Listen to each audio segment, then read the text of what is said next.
अस्सलाम वालेकुम, कैसे हैं आप सब? Welcome back to my channel. Pakistan का कल बहुत क्रूशल मैच है श्रीलंका के अगेंस्ट, और क्या पाकिस्तान की प्लेइंग 11 होगी, इस पे बहुत ही बहस मुबाहिसा ऑब्वियसली जारी है और बहुत ही सोचो विचार किया जा रहा है। और फ़खर ज़मान के ऊपर बहुत पॉइंट आउट किया जा रहा है कि फ़खर ज़मान को टीम से निकालना चाहिए, उन्हें ड्रॉप करना चाहिए और किसी को चांस देना चाहिए। But my question is why? क्यों फ़खर ज़मान को हम ड्रॉप करें? आई डोंट नो क्यों हमारे लोगों की ये मेंटालिटी है कि एक दो इनिंग्स या एक दो सीरीज़ की बुरी परफॉर्मेंस से हम है कि बिल्कुल ही प्लेयर को साइडलाइन कर देते हैं, which is not good. Obviously Fakhar Zaman is an impact player, he is an X factor of Pakistan cricket team. और वही बात है कि जब है कि फ़खर ज़मान की जब परफॉर्मेंस होती है, जब वो परफॉर्म करते हैं तो बिल्कुल ही उनकी स्ट्राइक रेट भी बहुत अच्छा होता है, पाकिस्तान के लिए हेल्पफुल रहता है वो हमेशा। और आई डोंट थिंक कि फ़खर ज़मान को ड्रॉप करना चाहिए, and I believe on Babar Azam. I don't think कि बाबर आज़म फ़खर ज़मान को ड्रॉप करेंगे। ऑल्सो बहुत ही क्रिटिसिज्म हो रहा है, शादाब खान को भी ड्रॉप करने की बातें हो रही हैं, फ़खर ज़मान को भी ड्रॉप करने की बातें हो रही हैं, but I don't think so. और फ़खर ज़मान के ने जो परफॉर्मेंसेज दी हुई हैं पाकिस्तान के लिए, टॉप 5 में वो बंदा रैंक कर रहा था बिफोर दिस एशिया कप। और आई बिलीव कि जो अफ़गानिस्तान सीरीज़ थी वो भी उनकी इतनी अच्छी नहीं निकली थी, और अभी एशिया कप भी कोई इतना ऑन एंड ऑफ ही जा रहा है। बट इससे पहले जो न्यूजीलैंड सीरीज़ हुई थी उसमें तो he was the man of the match, sorry man of the series. और आई थिंक 2 बार शायद वो मैन ऑफ द मैच भी रहे थे जो पाकिस्तान ने मैचेस विन किए थे। जो 4-1 से पाकिस्तान ने सीरीज़ विन की थी अगेंस्ट न्यूजीलैंड इन पाकिस्तान, उसमें है कि he was the man of the series. और 3 कंसेक्यूटिव 100 भी उन्होंने स्कोर की थी। एक उन्होंने पहले की भी थी 100, और बाकी उन्होंने 100 जो स्टार्ट के 2 मैचेस थे उसमें उन्होंने 100 स्कोर की थी। तो 1-2 सीरीज़ की बुरी परफॉर्मेंस से आप बिल्कुल ही राइट ऑफ कर देते हो बंदे को। आई डोंट थिंक ये सही है, और फ़खर ज़मान को बिल्कुल भी ड्रॉप नहीं करना चाहिए। ये पाकिस्तान के लिए बहुत ही हार्मफुल होगा, और वो भी इतने मेन मैच में। किसी भी प्लेयर को आप इस तरह से मेन मैच में नहीं खिला सकते। जो भी ज़ाहिर है, अगर आप फ़खर को ड्रॉप करोगे तो फिर आप किसको खिलाओगे? क्या अब्दुल्ला शफीक को आप डालोगे, या सऊद शकील को आप सेट करने के लिए फिर किसी और को है कि ओपन के लिए भेजोगे? या रिजवान से पहले भी बात हुई थी कि अगर आप है कि फ़खर ज़मान को ड्रॉप किया जाता है तो क्या आप ओपन कर लेंगे? तो खैर रिजवान भी मना नहीं करेगा, बट आई डोंट थिंक कि ये सही है। फ़खर ज़मान होने चाहिए टीम में। और उनके स्टैट्स की भी अगर बात करें तो मैं तो खैर बहुत ही आई वाज एस्टोनिश्ड टू सी कि जो मज़हर अरशद जो पाकिस्तान की टीम के जो स्टैट्स उनका काम ही यही है, जो पाकिस्तान टीम के साथ काम कर रहे हैं ऑफिशियल के तौर पे, और उनका काम है कि स्टैट्स मुहैया करते हैं वो पाकिस्तान टीम को भी, कि इस ग्राउंड पे क्या, इस ग्राउंड के क्या स्टैट्स हैं और इस प्लेयर के क्या स्टैट्स हैं। मतलब ओवरऑल वो स्टैट्स का काम करते हैं पाकिस्तान टीम के साथ। उन्होंने भी एक है कि चार्ट बनाया था ओवरऑल, जो भी पाकिस्तान के जो बैटर्स रहे हैं उनका हाईएस्ट जो जो चेज़ में, जो पाकिस्तान की जो चेजिंग में जिनकी हाईएस्ट ओडिया एवरेज रही है, उनका उन्होंने चार्ट बनाया था जिसमें उन्होंने सबको शामिल किया, बट फ़खर ज़मान को शामिल नहीं किया। I don't know why.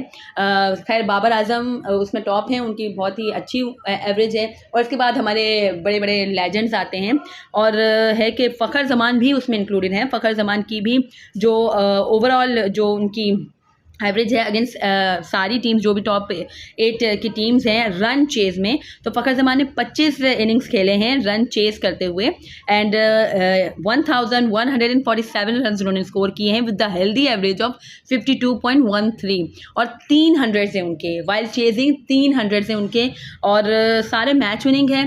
And we all know कि फ़खर ज़मान मेन प्लेयर है टीम के, और टॉप 5 में रैंक करते थे। अभी है कि बुरी परफॉर्मेंस की वजह से टॉप 10 है कि वो रैंक करते हैं। 10 नंबर आज जो आईसीसी ओडीआई रैंकिंग अपडेट हुई है उसमें उनका रैंक 10 हो गया है। बट ऑब्वियसली जब वो परफॉर्मेंस देंगे तो वो फिर है कि अपनी जो खोई हुई जो रैंक है उसे गेन कर लेंगे। एंड आई थिंक अभी हमें सपोर्ट की ज़रूरत है फ़खर ज़मान को। और इस तरह से जो बहुत ही लोग खैर नॉर्मल लोग जो कह रहे हैं, पाकिस्तान में तो वैसे भी हर बंदा है कि क्रिकेट एक्सपर्ट है, तो सोशल मीडिया पे भी सब जगह यही हो रहा है। और सोशल मीडिया वाले है कि मैं कहती हूँ कि जो सोशल मीडिया यूज़ करते हैं वो 90% लोग वो होते हैं जिनको इतनी ज़्यादा क्रिकेट की नॉलेज नहीं होती। जो फला लेजेंड, फला सो कॉल्ड एक्सपर्ट, फला सो कॉल्ड लेजेंड, इन सब की बातें सुन के बोलते हैं हाँ सही है, फ़खर ज़मान को ड्रॉप करना चाहिए, फ़खर ज़मान तो टीम में नहीं होना चाहिए, अभी तो वो है कि परफॉर्म नहीं करा। खैर इससे पहले भी मैंने अपनी वीडियो में बात की थी कि जो फ़खर ज़मान की आई थिंक जब अफ़गानिस्तान सीरीज़ के बाद उनकी कुछ 10 ओडिया इनिंग्स बताई गई थी, कि फ़खर ज़मान ने 10 ओडीआई इनिंग में एक भी 50 नहीं की। जब भी मैंने वीडियो बनाई थी, जब भी मैंने कहा था कि ये स्टैट्स किसने निकाले हैं, ये किसने इस तरह की प्रोपेगेंडा कर रहा है अगेंस्ट फ़खर ज़मान, कि आपकी इनकी ओडीआई जो इनिंग्स थी, 3 ओडीआई इनिंग्स जो अफ़गानिस्तान के अगेंस्ट, हाँ वो अच्छी नहीं थी, बट इससे पहले उन्होंने जो ओडीआईज़ खेले थे वो अगेंस्ट न्यूजीलैंड खेले थे और उसमें वो मैन ऑफ द सीरीज़ थे। उन्होंने 2 सेंचुरीज स्कोर की थी और आई थिंक एक 50 भी थी और 2 मैचेज़ में वो मैन ऑफ द मैच भी रहे थे। तो ये इस तरह के स्टैट्स कौन फराहम कर रहा है, कौन इस तरह से अपलोड कर रहा है और क्यों इस तरह का प्रोपेगेंडा हो रहा है फ़खर ज़मान के अगेंस्ट, जो आई डोंट थिंक के सही है। फ़खर ज़मान को टीम में होना चाहिए, चाहे रमीज़ राजा कहें, चाहे कोई भी कहें। मैं किसी की भी बात पे एग्री नहीं करती, because I know he is an impact player. और नॉर्मली भी खैर फ़खर ज़मान की एवरेज देखें है कि इंडिया के अगेंस्ट भी, क्योंकि अभी है कि मोस्ट प्रोबेबली अगर हम इंशाल्लाह फाइनल विन करते हैं तो हमें इंडिया से ही खेलना है फाइनल, और इंडिया के अगेंस्ट भी वो एक्स फैक्टर है। आज भी जो चैंपियंस ट्रॉफी की इनिंग है, इंडियंस आज भी उसको याद करते हैं और फ़खर ज़मान हमेशा ही इंडिया के अगेंस्ट अच्छा परफॉर्म करते हैं। और इंडिया के अगेंस्ट हमारे जो टॉप 3 हैं, बाबर, इमाम एंड फ़खर, उन तीनों में फ़खर ज़मान की ही जो एवरेज है, जो उनके स्टैट्स हैं वो बहुत अच्छे हैं। इंडिया के अगेंस्ट ओवरऑल उन्होंने 5 मैचेस में बैटिंग की है, खेले तो टोटल 6 मैचेस हैं, बट लास्ट मैच में बैटिंग नहीं की थी उन्होंने। 5 इनिंग्स में उन्होंने उनकी 150 है और 100 है, जबकि बाबर आजम और इमामुल हक दोनों स्ट्रगल कर रहे हैं अब तक ओडीआई क्रिकेट में कि वो इंडिया के अगेंस्ट एटलीस्ट 50 भी स्कोर करें। और इमाम के स्टैट्स तो खैर इंडिया के अगेंस्ट बहुत ही बुरे हैं। लास्ट के मतलब टोटल 4 इनिंग्स उन्होंने ओडीआई में खेली हैं अगेंस्ट इंडिया, और उनके जो लास्ट इनिंग के जो है कि उनके स्कोर हैं वो यही हैं। एक जो लास्ट इनिंग उन्होंने खेली उसमें उन्होंने 9 रन स्कोर किए थे, इससे पहले 7, इससे पहले 10, इससे पहले 2, तो बहुत ही बुरी एवरेज है इमाम की। और बाबर आजम की भी है कि इंडिया के अगेंस्ट इतनी अच्छी एवरेज नहीं है, एज आई सेड कि वो अभी तक स्ट्रगल कर रहे हैं इंडिया के अगेंस्ट 50 स्कोर करने में।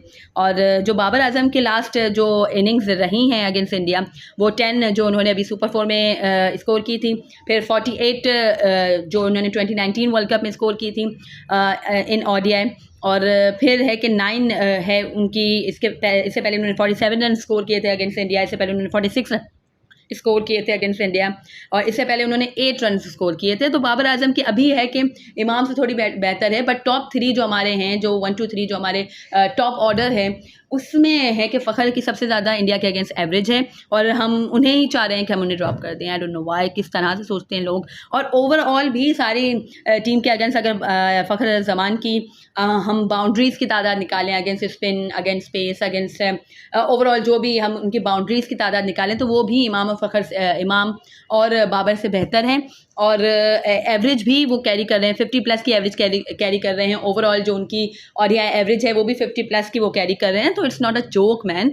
फ़खर ज़मान बहुत ही अच्छे प्लेयर हैं, अच्छी टेक्निक है उनकी। और अभी भी अगर आप देखें, जो उनके एक बंदा होता है, एक आउट ऑफ फॉर्म जो प्लेयर होता है, उसका पता चल जाता है कि भाई उसके बॉल मिडल नहीं हो रही, वो है कि इतना ज़्यादा फोकस नहीं लग रहा है। बट फ़खर ज़मान को अगर आप देखें तो जो भी उनके डिसमिसल हुए हैं, आई नो कि वो आउट ऑफ स्टंप की बॉल पे ज़्यादा डिसमिसल हुए हैं, बट स्टिल ऐसा नहीं है कि वो बॉल मिडल नहीं कर सक रहे या वो बिल्कुल ही आउट ऑफ टच नज़र आ रहे हैं। अच्छे टच में हैं वो। अभी इंडिया के अगेंस्ट भी उन्होंने बेशक रुक के खेला है जो भी, लेकिन सबसे ज़्यादा इंडिया के अगेंस्ट जो रन किए थे वो भी फ़खर ज़मान ने ही किए लास्ट मैच में, जो हमने बड़ी शानदार तरीके से हारा है। और है कि ओवरऑल एवरेज भी मैंने आपसे बताया है कि 50 प्लस की वो कैरी कर रहे हैं।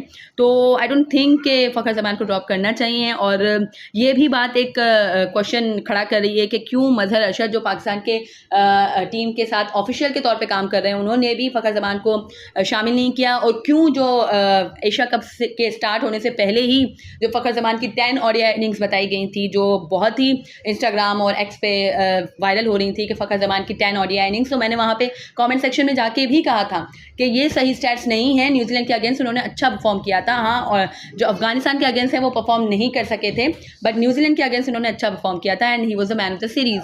बट आई डोंट नो क्यों इस तरह का हो रहा है। और अभी बहुत ही आवाज़ें उठ रही हैं कि फ़खर ज़मान को ड्रॉप करो, और रमीज़ राजा कहते हैं कि क्या नज़र करम है बाबर की फ़खर ज़मान पे, क्यों उन्हें टीम में रखा गया है। तो भाई आपको नहीं मालूम है क्यों रखा गया है? आप तो एनालाइज करते हो क्रिकेट को, आप तो कॉमेंटेटर हो, आपको नहीं मालूम है कि फ़खर कितना इम्पैक्टफुल प्लेयर है।